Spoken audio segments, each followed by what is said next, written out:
சிந்து பைரவி சீரியல்ல அடுத்து வர எபிசோட்ல என்ன மாதிரியான ட்விஸ்ட் எல்லாம் இருக்க போகுதுங்கிறத இந்த வீடியோல பார்க்கலாம். சிவா போயிட்டு ட்ரீட்மெண்ட் பார்க்கறதுக்காக ஹாஸ்பிட்டலுக்கு போறாங்க. அப்ப வந்து சண்பத்தை குத்துனவ ரவுடி வந்து அட்மிட் ஆயிருக்கான். உடம்பு முழுக்க காயமா இருக்கு.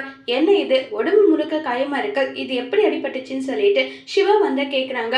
மாடு குத்தி கிழிச்சிடுச்சுன்னு சொல்லிட்டு பொய் சொல்றாங்க. உடனே சிவா இதை வந்து கண்டுபிடிச்சிடுறாங்க. உடனே சிவா வந்து இப்ப கேட்டுட்டு இருக்காங்க சம்பத் கிட்ட, உங்களுக்கு எப்படி இந்த இன்சிடென்ட் எல்லாம் நடந்ததுன்னு சொல்லி.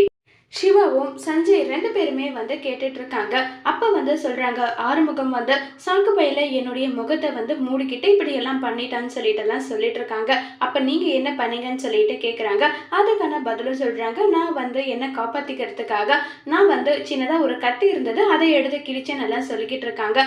உடனே சம்பத் வந்து சொன்னதை கேட்டதும் சிவா சொல்றாங்க, இன்ஸ்பெக்டர் அப்படி ஒருவேளை இவர் சொல்ற மாதிரி இருந்தா அதை ஆறுமுகம் தான் பண்ணியிருக்கான்றது தெரிஞ்சா கண்டிப்பா உடம்பு முழுக்க காயம் இருந்திருக்குல்ல, அந்த மாதிரி காயம் எதுவுமே இல்லையேன்னு சொல்லிட்டு இருக்காங்க. உடனே யார் அந்த விஷயத்த சொன்னாங்களோ அவனை போயிட்டு, இங்க பார் நீ தானே சம்பத்தை குத்துன, சொல்லுடான்னு சொல்லிட்டு ரொம்பவே கோபப்பட்டு கேட்க, உடனே அவன் தப்பிச்சு போறான். உடனே சிவா சம்பத்தை வந்து புடிச்சிட்டு வந்து, இங்க பார் இது எல்லாம் பண்ணது யாருன்றது உனக்கு தெரியுதான்னு சொல்லிட்டு இப்ப வந்து சஞ்சய் கிட்டையும் எல்லார்கிட்டையுமே உண்மையை சொல்றாங்க. இதை கேட்டதும் நம்ம போட்ட பிளான் எல்லாமே இப்படி சொதப்பல் ஆயிடுச்சேன்னு சொல்லிட்டு ரொம்பவே டென்ஷன்ல இருக்காங்க சஞ்சய். அதோட இந்த ப்ரெமோவை முடிச்சிருக்காங்க.